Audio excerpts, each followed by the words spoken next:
Hello and welcome to another edition of GV Bounce. I'm Damen Francis, and alongside me is Jimmy Galea. How are you, Matt? Not too bad today, thanks, Damen.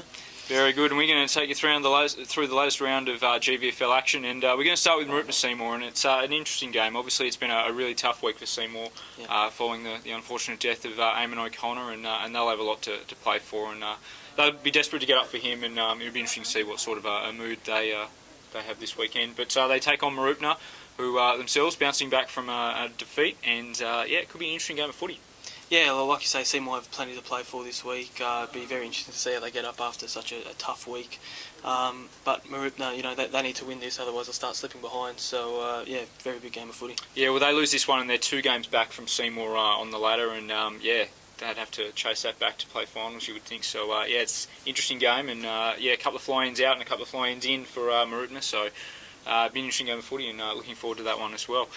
So the next game we're going to look at is Panera and Cobram, and wow, this is a fantastic game of footy. Two of the most exciting teams to watch, I think, in the competition. I've been on Panera from the start of the season. I've been driving that bandwagon, but I think Mark finally came on board last week. He saw them knock off Rochester, and they were fantastic. And look, he's pretty excited about going along to watch this one as well. Yeah, 2 good running sides. Cobram in great form. I think they've won the last 6 or 7 now. Another great game of footy. I've tipped Panera, but Cobram, it certainly wouldn't surprise me if Cobram got up and won this. Well, probably claimed their biggest scalp of the season last week in Werribee, but I reckon they're after one more really big scalp just to show they're really a premiership contender. And interesting to see if it's this weekend. I've backed Panera, but like you say, I reckon Kai's a really good shout in this game as well. Shepparton and Shoeee is the next one we're going to look at, and well, someone's got to win, don't they? They're both zipping 8, and one of them's going to break that duck this weekend. Yeah, I spoke to both coaches yesterday, and neither really talked a big game. Said the focus hadn't really shifted, but at the end of the day, this is one game that they're both thinking, yep, we've got to win this game. Unfortunately for the Bears, Tim Little is still out, so I mean he's been a bit unfortunate to miss probably their 2 key games in a row. It might just come down to who's the most desperate on the day. Yeah, no doubt, and you'd really think that the team that loses this game is going to have a really hard task to win a game of footy this year, and so best of luck to those 2 teams. Werribee and Shepparton and Swans, again, look, this is a bumper round of footy. I think this is an interesting game as well.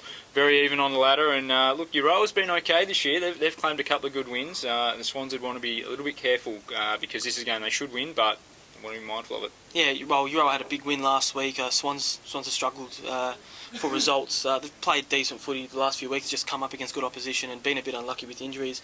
But Werribee always tough to beat over there, so it'll be very interesting to see. I think Swans have enough quality to get the job done, but it certainly won't be easy. Yeah, for sure. And talking about this bumper round, Rochester and Shepparton United, always big games between these 2 clubs. This one's at Moonover and Rochester, and I'm going to head along to that one. And yeah, again, another really interesting game of footy. United, massive win last week, probably their best of the season, really trounced Seymour down at Deakin Reserve. And look, they're probably finding a bit of form when they need it, and they're going to need it against Rochester, who will be pretty fired up after losing to Benalla last week. Outrun, I think, by the quick and hard-running Benalla side, so they'll be desperate to bounce back and beat United at home.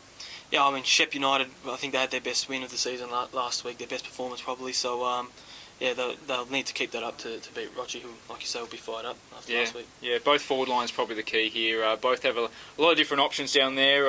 Eagle and Weeks at either end could be a bit of a shootout, hopefully. That's what I'm really hoping for. And the last game we're going to look at is Tatura versus Mansfield. And, Mansfield, they're on the board. They had a good win last week against Tatura, but, they then turn around and have to play the running premier the next week, so it's a bit rough, isn't it? Yeah, well, it's going to be hard to keep that sort of momentum going against such a good team, particularly away from home. It'd be interesting to see how Mansfield go against Tat this week, but I think Tatua will probably have more quality, so they should get across the line. Yeah, look, I expected Tat to get the job done, but look, Mansfield have been pretty competitive against the best sides this year, so Tat probably have to tread a little bit lightly and make sure they get the job done. Anyway, that's it for another round of GV Bounce. Get along to your local game and enjoy the footy.